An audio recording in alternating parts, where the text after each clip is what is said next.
conférence intitulée « La démarche compétences, méthodes et référentiels » présentée par professeur Dominique Gentil. Alors, professeur Gentil est professeur émérite à l'Université de Versailles Saint-Quentin en Yvelines. Il a été directeur de l'Institut des sciences et techniques des Yvelines, également ancien président d'université. Et actuellement, il est président du CITEF, qui est une association, si c'est bien ça, Conférence internationale des formations d'ingénieurs et techniciens d'expression française, donc en connexion avec l'AEF. Donc c'est une association qui s'intéresse principalement à promouvoir le développement culturel, économique et social pour la formation et la recherche scientifique et technique. Voilà, donc je vous donne la parole, professeur, si vous avez d'autres précisions sur votre cursus. Sinon, vous pouvez commencer par votre conférence. Merci. Merci beaucoup, Monsieur le Président. Bonjour, Mesdames et Messieurs. Je tiens d'abord à remercier les organisateurs de m'avoir invité à participer à cet intéressant colloque. Je déjà vu hier soir, ça n'avait aucune difficulté pour dire que c'est un intéressant colloque. Et donc, je vais parler, comme on me l'a demandé, de la démarche compétence et de la méthode des référentiels, avec le plan suivant. Si ça marche. Ah.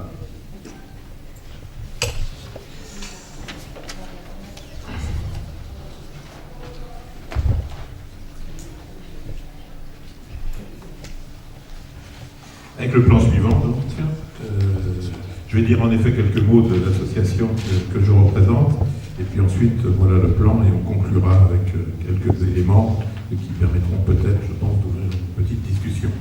Donc la CITEF, en effet, que je représente, c'est la Conférence internationale des formations d'ingénieurs et techniciens d'expression française. C'est un réseau dit institutionnel de l'AUF, que je pense que tout le monde connaît, l'Agence universitaire de la francophonie, un des opérateurs de l'OIF, qui a tenu son sommet des chefs d'État et de gouvernement chez nous à Djerba le week-end dernier. Et donc c'est un réseau, celui-ci, qui est dédié aux sciences de l'ingénieur, et dont une association donc, de loi 1901 de française, dont les missions ont été données à l'instant même, qui sont effectivement de contribuer à la promotion du développement culturel, économique et social par la formation et la recherche scientifique, en faisant un certain nombre d'actions à travers la mobilité des personnes et des idées, la mise en place de coopération régionale, la circulation de l'information, le partage et l'assistance mutuelle en matière de pédagogie, recherche et gouvernance.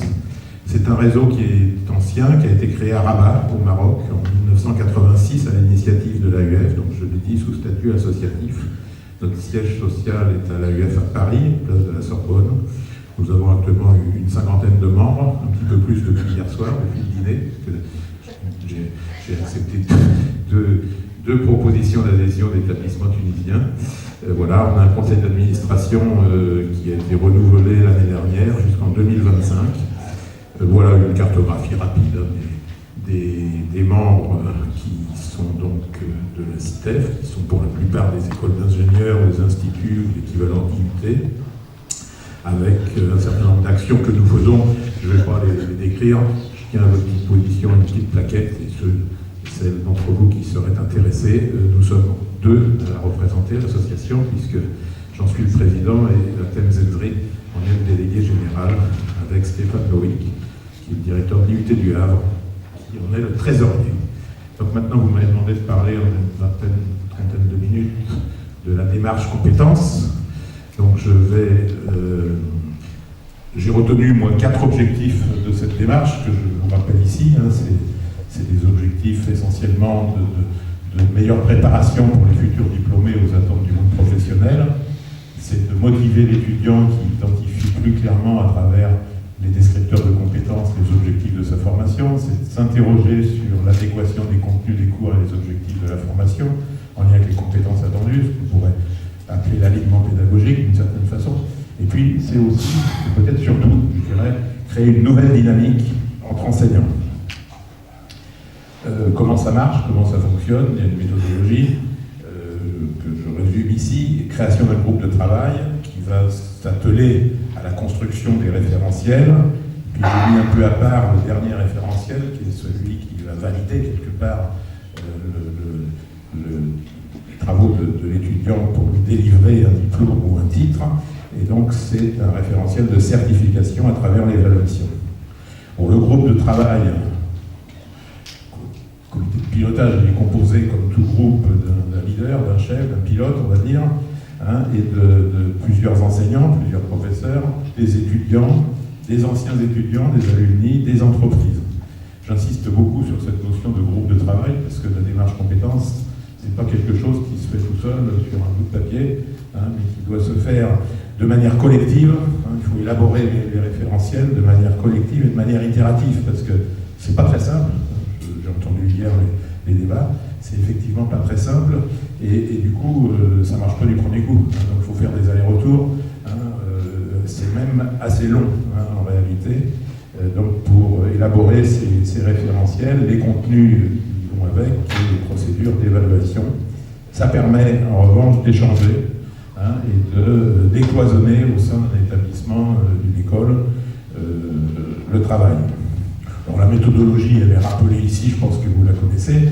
Hein, elle consiste d'abord à partir par l'identification des fiches métiers, des fiches des métiers cibles, auxquelles la formation est censée préparer, extraire de ces fiches les différentes activités et naturellement donc les compétences qui leur sont associées, classifier peut-être en grands domaines de compétences et de sous-compétences ou de composants, comme certains appellent cela comme ainsi, extraire ensuite et traduire en acquis d'apprentissage, donc je disais hier soir en learning outcomes, comme disent nos amis anglo-saxons, précisément les connaissances à acquérir pour répondre à ces compétences, créer le référentiel de formation donc associé, puis le référentiel d'évaluation et enfin élaborer la fiche de cours correspondante.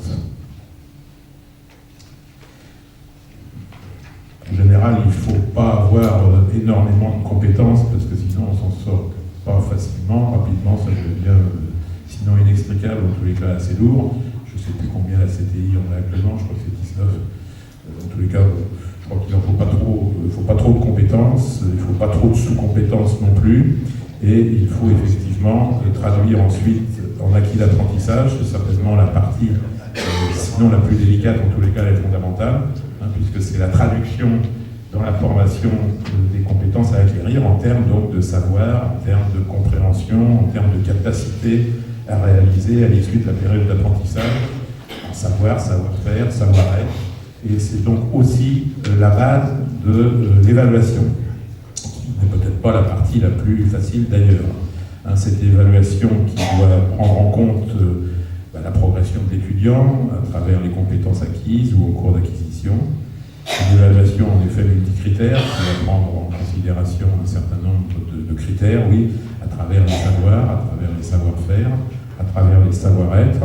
Et alors ça peut prendre de diverses formes, hein, qu'on connaît plus ou moins, examens écrits, oraux, travaux pratiques, projets transversaux, projets de fin d'études, projets en apprentissage et stages en entreprise. Bon, une fois rappelé rapidement les bases de cette démarche, que je pense que vous connaissez bien, la méthode des référentiels qui lui est donc associée ou qui en est la conséquence. Donc la démarche, là aussi, c'est de faire une recherche donc, de fiches métiers, à travers des bases, à travers des structures existantes, à travers des fiches d'activité professionnelle. En France, on a le ministère du Travail qui nous en délivre énormément à ce niveau-là. Des rencontres avec les professionnels, avec si possible, donc je le disais tout à l'heure, par rapport au groupe de travail, une association de certains de ces professionnels dans le groupe de travail lui-même, qui va permettre donc d'élaborer un référentiel de compétences, puis un référentiel de formation et enfin un référentiel de certification.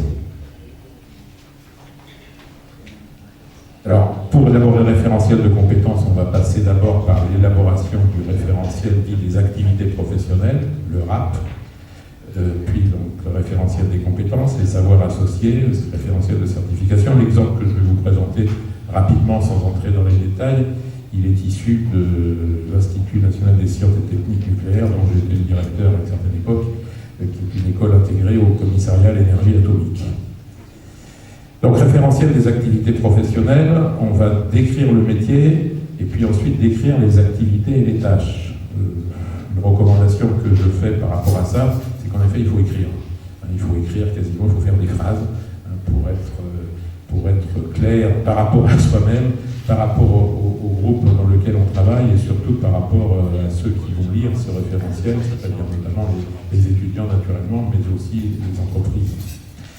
Donc on va décrire le métier, on va décrire la cible professionnelle de ce métier, on va décrire le contexte professionnel dans lequel il va se réaliser, quelle est l'entreprise, quel est le type de l'entreprise, quelle est la place dans l'entreprise que prend ce métier, quelles sont les conditions générales de son exercice.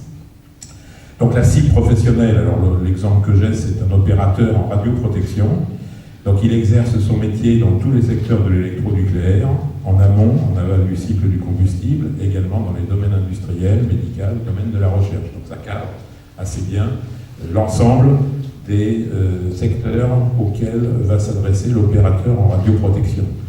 Le contexte professionnel, bon, le type d'entreprise, ça va être chez les donneurs d'ordre, les sous-traitants du domaine du nucléaire. La place dans l'entreprise, c'est un exercice individuel ou en équipe, il faudra le décrire, selon la structure qu'il emploie. Les conditions générales d'exercice, bon, il y a un certain nombre de conditions, ce n'est pas exhaustif, mesures courantes de contrôle radiologique, préparation d'échantillons, distribution de dosimètres, préparation de moyens métrologiques, démarche qualité en lien avec le système hygiène, sécurité et environnement, bon, etc. Bon, enfin, une fois qu'on a fait ça, on va maintenant décrire les activités et les tâches qui leur sont associées. C'est-à-dire qu'on va décrire les activités du métier, j'appelle A1, A2, A3, ça dépend du nombre d'activités en liaison avec ce métier. On va ensuite décrire les tâches constitutives, T1, T2 par exemple pour l'activité A1, T1 pour l'activité A2, il y en a 4 pour l'activité A3, bon, je ne vais pas tout détailler à ce niveau-là. On va réaliser un tableau général des différentes tâches, et puis après, comme je le disais, on va décrire, une page, demi-page, chacune des tâches de chacune des activités, de manière à bien préciser effectivement qui fait quoi et comment il le fait. Alors, par exemple, bon, pour l'activité A1, qui est supervision et prévention, on va avoir 2 tâches professionnelles, gestion de la dosimétrie, mise en place du zonage radiologique, de la signalétique et de la surveillance. L'activité A2, protection radiologique des personnes, il y a une seule tâche. L'activité A3, elle en a 6.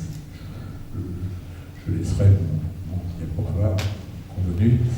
L'activité A4, par exemple, intervention en situation radiologique, vérification de la bonne prise en compte des risques radiologiques et mise en œuvre des moyens nécessaires, intervention lors d'événements avec risques radiologiques, etc. Ensuite, on va reprendre chacune des tâches liées à chacune des activités. Et on va décrire donc chacune des tâches correspondantes en la décrivant, en disant dans quel contexte elle va s'exercer, quelles vont être les conditions de sa réalisation, avec quels moyens techniques en particulier, quels sont les résultats attendus, quelle est la manière dont le travail va s'effectuer, est-ce que ça va être un travail solitaire, en autonomie, ou bien un travail en équipe, ça dépendra en effet d'un certain nombre de paramètres que je n'ai pas ici dans la description. L'autre tâche, pareil, mise en place du zonage radiologique, de la signalétique et de la surveillance. Donc vous voyez, il y a une vingtaine de tâches dans mes activités, donc ça va faire un certain nombre d'écritures à réaliser. Ensuite, on va passer au référentiel de compétences associées donc, pour la réalisation de ces activités et de ces tâches. Donc les compétences vont se présenter sous forme de tableaux qui vont préciser 3 choses essentiellement: le contexte dans lequel la compétence est mobilisée, donc quelles sont les données qui vont permettre de réaliser cette compétence, un descriptif des actions attendues, c'est-à-dire ce qu'on va appeler les éléments de compétence, et puis des indicateurs permettant de quantifier le niveau de performance de la compétence correspondante, de la réalisation de la compétence correspondante. Par exemple, dans cet exemple-là, 5 compétences ont été prises.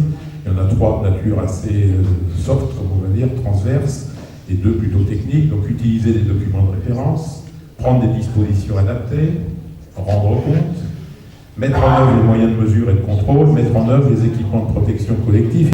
Alors c'est un choix, c'est un choix qui résulte, je l'ai dit tout à l'heure, d'un travail collectif, d'un groupe, et de façon récurrente, de façon itérative, avec des allers-retours, etc.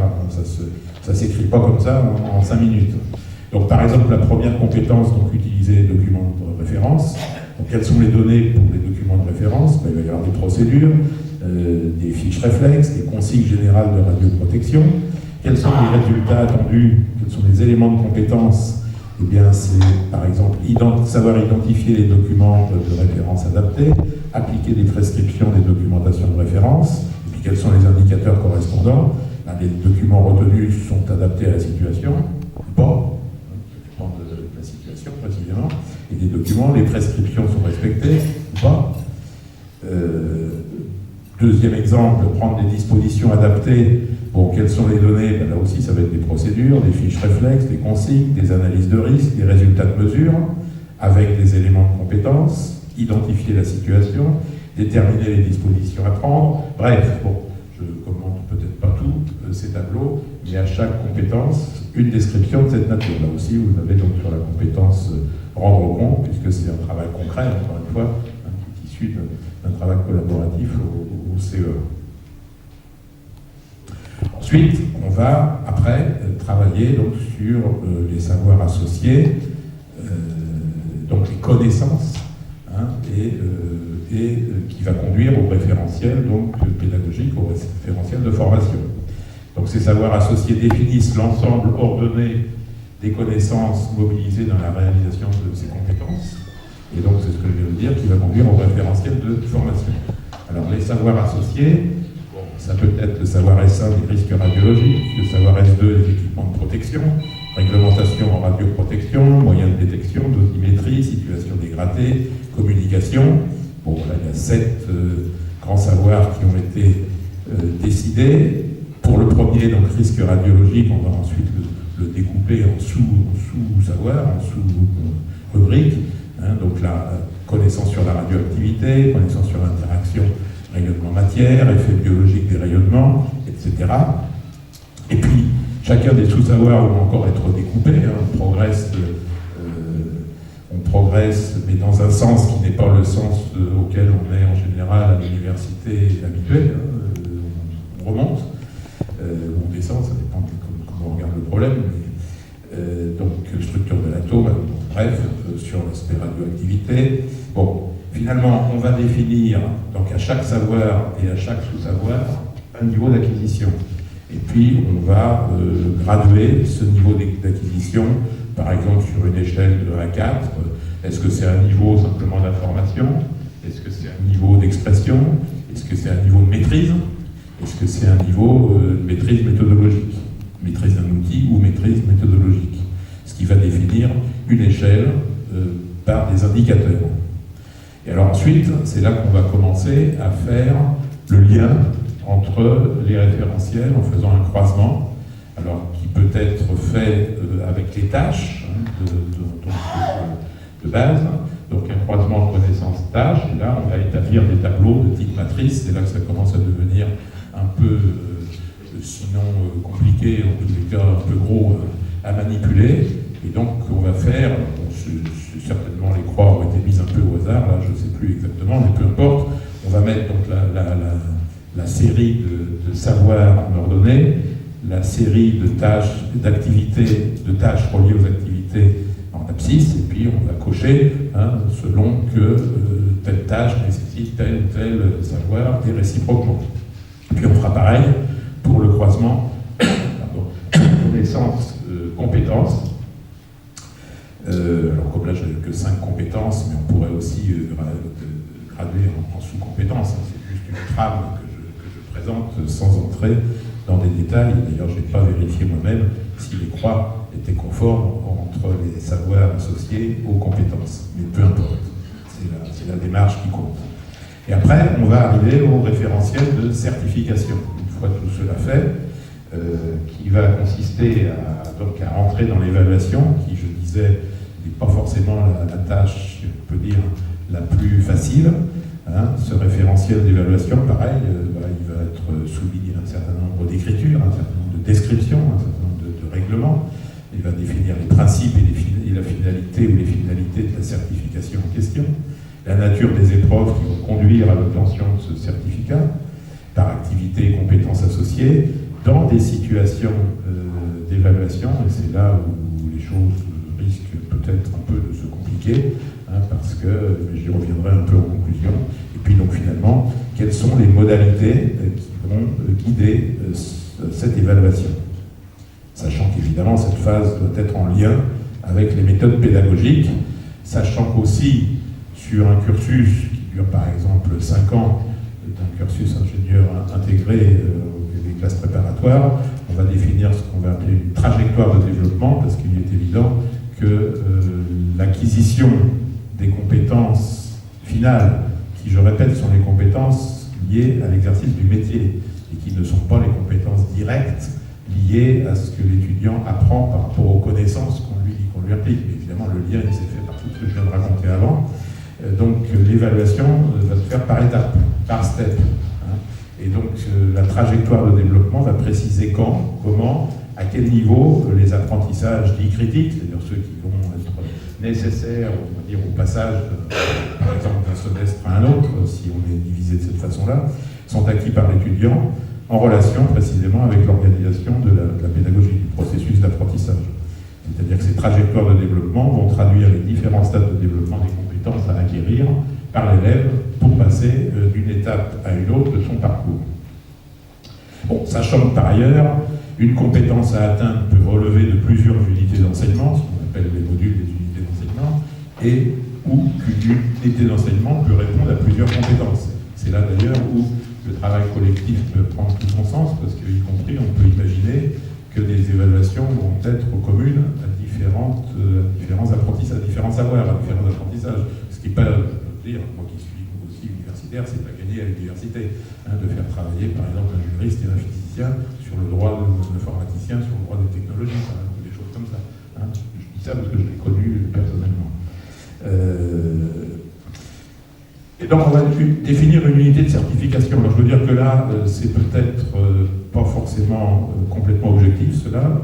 Moi, c'est quelque chose que j'ai extrait de ce qui se passe au Conservatoire national des arts et métiers, dont j'ai dit hier que j'en avais été le directeur des formations pendant 5 années, et dont j'ai été un peu à l'origine, parce qu'il fallait le faire, notamment avec la VAE, de ce travail-là.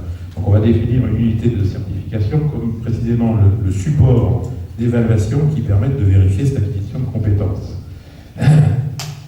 Ces unités d'enseignement qui vont donc correspondre à l'acquisition des compétences pouvant être accessibles selon différentes modalités pédagogiques, en présentiel, en salle, mais aussi en hors temps de travail, puisque c'est le Conservatoire des arts et métiers, c'est-à-dire le soir, en FOD, donc formation ouverte à distance, en alternance, par la VAE. Il y a différents moyens d'accéder. Alors ça donne d'ailleurs un schéma qui n'est pas forcément de la plus grande évidence à lire, mais il n'est pas très compliqué. On part d'en haut par rapport à la droite, on part donc de ce que j'ai dit tout à l'heure, ça résume un peu ce que je vais raconter finalement. Un référentiel métier, référentiel d'activité, référentiel de compétences qu'on va relier précisément à ces unités de certification. Lesquelles unités de certification on peut les obtenir sur mon schéma en gros par 2 voies, la validation des acquis de l'expérience, c'est-à-dire un salarié qui ou bien par des modalités pédagogiques qui peuvent être de différentes natures et qui vont consister à acquérir à travers des ECTS, non pas des aigrettes, mais qui vont donc consister à acquérir finalement le diplôme ou le titre correspondant. Un autre schéma qui résume aussi ce que j'ai dit sur la démarche. À droite, identification du métier et référentiel d'activité. En lien avec à gauche la définition des grandes compétences. Je disais tout à l'heure, c'est pas mal de définir quelques domaines. Là, je me suis pas mal inspiré de nos amis québécois et belges qui travaillent beaucoup dans ce domaine, et puis de la CDI. Donc en gros, 4 domaines de compétences sur un métier d'ingénieur. Un grand domaine autour de la compréhension et de l'analyse. Un autre autour de la conception et d'innovation. Un troisième autour de la réalisation, l'action, la gestion, la mise en œuvre, et peut-être de la maintenance. Et puis, quatrième, autour des compétences transversales, qui ne sont pas les moindres d'ailleurs, à faire acquérir à travers une formation. Donc voilà, avec le référentiel de formation, et puis qui s'adresse ensuite à travers le passage par les learning outcomes, par les d'apprentissage, au référentiel d'évaluation, qui permet enfin de sortir une fiche de cours par unité de formation qui va contenir un certain nombre de choses, et notamment également ce que je dois dire ici, c'est-à-dire des prérequis qui n'apparaissent pas dans ma démarche compétence. Il faut bien tenir compte quand même quels sont les prérequis, sinon exigés, en tous les cas demandés à l'étudiant, à travers donc des savoirs formels et des savoirs non formels et informels. Donc j'en ai pratiquement terminé, quelques éléments de conclusion qui résument un peu ce que j'ai dit. Je vais passer en fait sur finalement un schéma qui montre tout ce qui se passe au cours d'une vie, c'est-à-dire, on a beaucoup parlé de formation liée à l'étudiant, mais c'est la formation finalement tout au long de la vie, la FTLV, qui fait que le diplôme, on va l'obtenir à un moment donné par une formation initiale, basée d'ailleurs sur un certain nombre en effet de compétences, comme je viens de le dire, mais la vie aidant, les compétences s'acquièrent également d'autres façons, pas que formelles à l'école, ou même en formation continue, mais aussi de manière non formelle, à travers l'expérience en particulier professionnelle, mais aussi informelle, à travers la vie, à travers la vie sociale, à travers l'expérience sociale, avec d'autres types de formations qui n'ont strictement rien à voir avec le contenu technique de la formation en question, et qui va peut-être différencier un étudiant diplômé d'un autre étudiant diplômé, parce qu'il y en a un qui a beaucoup plus de compétences acquises de manière informelle, et qui va faire qu'il a un plus. Alors, j'ai utilisé un certain nombre de termes tout à l'heure, ils sont tous plus ou moins là. Tout ça pour finalement conclure sur la notion de compétence. Je ne voulais pas la définir dès le départ, mais c'est plus facile, je pense, de la définir en conclusion. Je crois qu'on a compris que la compétence, c'était l'exercice d'une capacité à travers des savoirs, à travers des savoir-faire, à travers des savoir-être que l'on va mobiliser dans des contextes variés, sachant que c'est là, sinon que le bas blesse, sinon en tous les cas que la difficulté peut surgir, c'est-à-dire y a-t-il transposition, transférabilité possible lorsqu'on a évalué une compétence dans un contexte spécifique à la mobiliser dans un contexte différent. On a finalement un modèle en 3 couches, modèle connaissance, des savoirs, modèle capacité, des savoir-faire, modèle couche compétence, des savoirs y faire, tout est dans le Y, c'est-à-dire dans une situation donnée. Toute la question, c'est comment on transpose, comment on transfère. Donc l'importance, du coup, beaucoup plus grande des activités, des projets, de l'approche par projet. Je disais hier soir, la conséquence de tout ça, c'est pas de faire ça, c'est d'en tirer les conséquences, et notamment en matière de développement pédagogique peut-être assez différent, donc pour la formation et l'acquisition de compétences et pour leur évaluation. En conclusion générale, je tire moi 3 dimensions importantes de cette affaire-là. C'est donc la prise en compte des attentes du monde professionnel, qui ne sont quand même pas illégitimes pour que, à travers une formation. C'est permettre des évaluations de contenu pédagogique, une diversification d'une offre pédagogique à l'intérieur de l'établissement. Et c'est créer un espace d'échange et de collaboration entre enseignants qui me semble assez important et qui va permettre, à travers la création d'une ingénierie pédagogique, une certaine agilité, une certaine souplesse, notamment pour répondre à la demande à travers peut-être non pas tant de la formation que de la certification professionnelle, et à travers des blocs de compétences dont je n'ai pas beaucoup parlé, mais qui étaient plus ou moins implicites dans mes 4 grands domaines. La conclusion de la conclusion, c'est que ça marche que s'il y a un investissement, je dirais, de l'ensemble de l'établissement. Comme un établissement a quand même ce qu'on appelle un chef d'établissement, un président d'université, un recteur, un directeur d'école, etc. Si le président en question n'est pas convaincu par la démarche, et je l'ai vécu moi-même dans un établissement que j'ai d'ailleurs cité tout à l'heure, et il y a encore plus de difficultés à mettre ça en œuvre. C'est pas forcément voué à l'échec, mais néanmoins, il faut vraiment qu'au sommet de la hiérarchie, il y ait un investissement global qui entraîne l'ensemble de l'établissement. Voilà, je vous remercie. Bon, vous avez mon adresse, et puis j'ai mis un site là qui est UNIT, pour ceux qui connaîtraient, c'est une UNT française, l'Université numérique thématique, qui est donc dédiée aux sciences de l'ingénieur et qui fait des petites vidéos assez courtes sur un certain nombre de sujets. Et ils m'ont demandé, ils m'ont enregistré un peu sur ce que je viens de raconter, mais sous forme de flash. Pas seul d'ailleurs, avec des gens peut-être plus compétents que moi. Je pense notamment à un collègue du Canada qui s'appelle Jacques Tardif, peut-être d'aucuns connaissent, qui fait partie des interviews. Donc si ça vous intéresse, vous retrouverez certains de mes propos et d'autres. Il y a la CTI d'ailleurs, je crois, qui a participé à ces enregistrements. Voilà, je vous remercie beaucoup de votre attention.